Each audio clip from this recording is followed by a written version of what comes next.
ഞാൻ പറഞ്ഞല്ലോ, ഏത് അന്വേഷണത്തെയും സർവകലാശാലയുടെ ഭൂമി വാങ്ങിയതുമായി ബന്ധപ്പെട്ട് നേരിടാൻ ഞാൻ ഒരുക്കമാണ്. എനിക്കതിലൊരു ഭയവും ഇല്ല. എന്തൊക്കെയായിരുന്നു ഇവർ പറഞ്ഞിരുന്നത്? ഖുർആനിൽ സ്വർണം കടത്തി, കാരക്കന്റെ കുരുവിൽ സ്വർണം കടത്തി. ഈ ഖുർആൻ അങ്ങോട്ട് പോകുമ്പോൾ അത് തൃശ്ശൂരിൽ വെച്ചതിൻ്റെ GPS കേടായി, എന്നിട്ടത് ബാംഗ്ലൂരിലേക്കാണ് പോയത്. വല്ല കാര്യമുണ്ടായോ ഇവര് അങ്ങനെ പറഞ്ഞിട്ട്? എത്ര ആളുകൾക്ക് അടി കിട്ടിയെന്നറിയാം. എൻ്റെ വീട്ടിൻ്റെ അവിടേക്ക് അതിൻ്റെ പേരിൽ ജാഥ നടത്തിയിട്ട്, അക്രമാസക്തമായി ജാഥ, പോലീസ് തടഞ്ഞു സ്വാഭാവികമായിട്ടും. എന്തിനായിരുന്നു ഇതൊക്കെ? ഈ കള്ളത്തരങ്ങളൊക്കെ അവരെനിക്കെതിരായിട്ട് പറഞ്ഞ് പ്രചരിപ്പിച്ചു.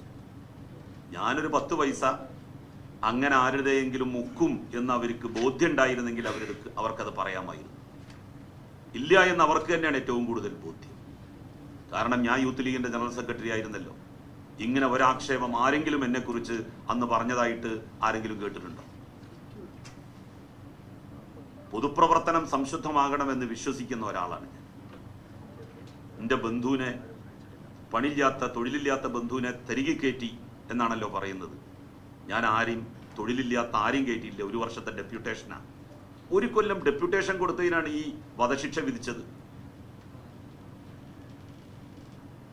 അയാളിപ്പോ ആ യോഗ്യത ഇല്ല എന്ന് പറഞ്ഞ ആളിപ്പോ കേന്ദ്ര പൊതുമേഖലാ സ്ഥാപനമായിട്ടുള്ള ബാങ്ക് ഓഫ് ബറോഡയുടെ കൊച്ചിയിലെ ചീഫ് മാനേജറാണ്. മോശക്കാരനാണെന്ന് പറഞ്ഞ ആള് അന്ന് സൗത്ത് ഇന്ത്യൻ ബാങ്കിലായിരുന്നു. ഇപ്പൊ അദ്ദേഹം ബാങ്ക് ഓഫ് ബറോഡയുടെ കൊച്ചിയിലെ ചീഫ് മാനേജറാണ്.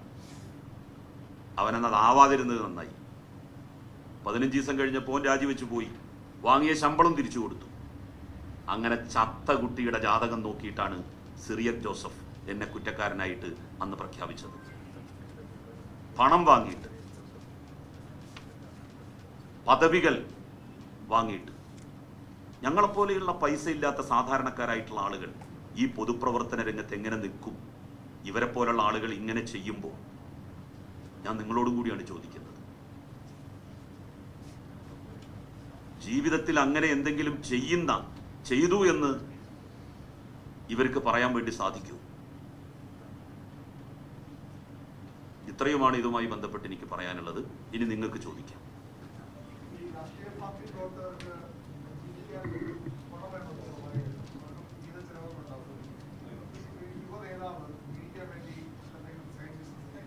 സൈഡ് ബിസിനസ് ചെയ്യാം, പക്ഷെ അത് ബോധ്യപ്പെടുത്തുന്നതും ദുരൂഹതകളില്ലാത്തതുമാകണം.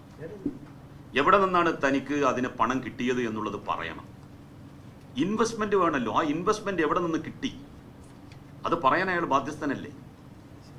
2021 47 ലക്ഷം രൂപ കടക്കാരനായിട്ടുള്ള ഒരാൾ എങ്ങനെയാണ് എംഇയുടെ 2 ഔട്ട്ലെറ്റുകൾ, ഒന്ന് കൊപ്പത്തും ഒന്ന് കോഴിക്കോട് ഹൈലൈറ്റ് മാളിലും ആരംഭിക്കുന്നത്? അതിനുള്ള പണം അദ്ദേഹത്തിന് എവിടെ നിന്ന് കിട്ടി?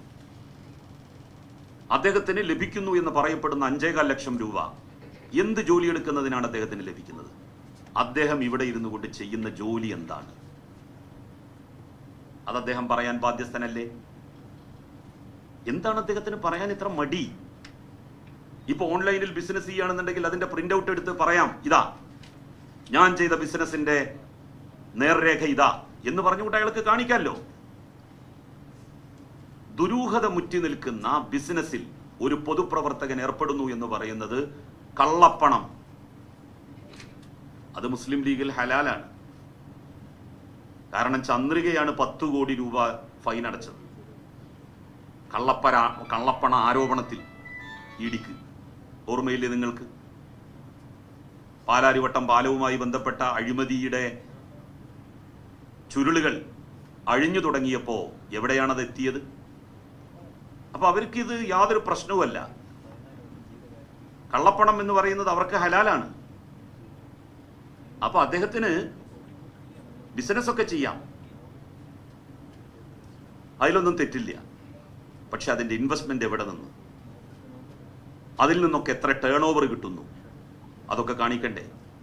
ആകെ 3 ലക്ഷം രൂപയാണ് 2021 നോമിനേഷൻ പേപ്പറിൽ അദ്ദേഹം തന്റെ ഇൻകമായിട്ട്, 1 വർഷത്തെ ഇൻകമായിട്ട് പറയുന്നത്.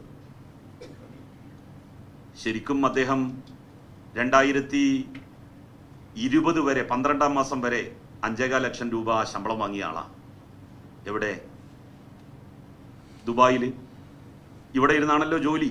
അപ്പൊ അവിടെ ശമ്പളം, അവിടെ നിന്നിട്ട് സ്വാഭാവികമായിട്ടും അത് എത്തുമല്ലോ. അതെങ്ങനെ എത്തുന്നു?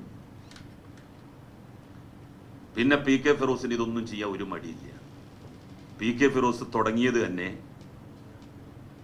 ഈ ഹുണ്ടി ഫോണ് അത് വിളിച്ചിട്ടാണ്. അതിൻ്റെ ഒരു ഷോപ്പ് കൊടുവള്ളിയിൽ ഇദ്ദേഹവും വേറൊരാളും കൂടി ഒരുമിച്ച് നടത്തിയിട്ടാണ് ഈ ധനസമ്പാദനം തുടങ്ങുന്നത്. സുഹൃത്തെ, അങ്ങനൊക്കെ പാടുണ്ടോ? ഏയ്, യുവജന നേതാക്കൾക്ക് ആവാം, പക്ഷെ ഈ ഹുണ്ടി ഫോണൊക്കെ പിന്നെ അതിന്റെ ബിസിനസ്സൊക്കെ നടത്താൻ പാടുണ്ടോ? ഹുണ്ടി ഫോൺ എന്ന് പറഞ്ഞാൽ മനസ്സിലായില്ലേ നിങ്ങൾക്ക്? പണ്ട് കാലത്ത് ഈ STD ബൂത്തുകൾ പ്രചാരത്തിലിരുന്ന കാലത്ത് വലിയ പൈസ കൊടുക്കണം STD ബൂത്ത് പോയി ഫോൺ ചെയ്യുമ്പോൾ. അപ്പൊ കട്ട് ഫോൺ ചെയ്യും, അതിന് പകുതി പൈസ കൊടുത്താൽ മതി, അല്ലെങ്കിൽ അതിൻ്റെ ഒരു പിന്നെ 4/1 പൈസ കൊടുത്താൽ മതി. 4/1 പൈസ കൊടുത്താൽ ഇവര് ഹാഫ് പൈസ വാങ്ങും, എന്നാലും ഹാഫ് ലാഭമാണ് ഈ വിളിക്കണവനെ സംബന്ധിച്ചിടത്തോളം. അങ്ങനെ ഹുണ്ടി ഫോണ് കൊടുവള്ളിയിൽ ആരംഭിച്ച് തുടങ്ങിയതാണ് ഇദ്ദേഹത്തിന്റെ ബിസിനസ്. അപ്പൊ അത് എപ്പോഴും അത് ദുരൂഹമാണ്, അതിനൊന്നും ഒരു മടിയില്ല. അത് ശരി. അപ്പൊ കമ്പനി ആ രാജ്യത്തെ വഞ്ചിക്കുകയാണല്ലോ ചെയ്യുന്നത്. UAE വഞ്ചിക്കല്ലേ ചെയ്യുന്നത്? ഒരു രാജ്യത്തുള്ള നിയമം ലംഘിക്കല്ലേ ചെയ്യുന്നത് കമ്പനി? ഇതൊന്നും അവിടെ പോയിട്ട് പറയാൻ നിൽക്കണ്ട. UAE പോയി പറഞ്ഞാല് എപ്പോ ഈ ആളുകൾ അറസ്റ്റ് ചെയ്യപ്പെട്ടു എന്ന് നോക്കിയാൽ മതി. ആ കമ്പനിയുടെ ഉടമസ്ഥൻ 5.25 ലക്ഷം രൂപ ശമ്പളം, പിന്നെ എന്തിനാ ചൊറുക്കിന് എഴുതുക? ഭംഗിക്ക് എഴുതണോ? ചൊറുക്ക് എന്ന് പറഞ്ഞാൽ ചിലപ്പോ ആളുകൾക്ക് മനസ്സിലാവില്ല. ഭംഗിക്ക് എഴുതുകയാണോ? കൊടുക്കണ ശമ്പളം എഴുതിയ പോരെ? 5.25 ലക്ഷം എന്തിനാ എഴുതുന്നത്? 22,000 ദിർഹം എന്ന് എന്തിനാ എഴുതുന്നത്?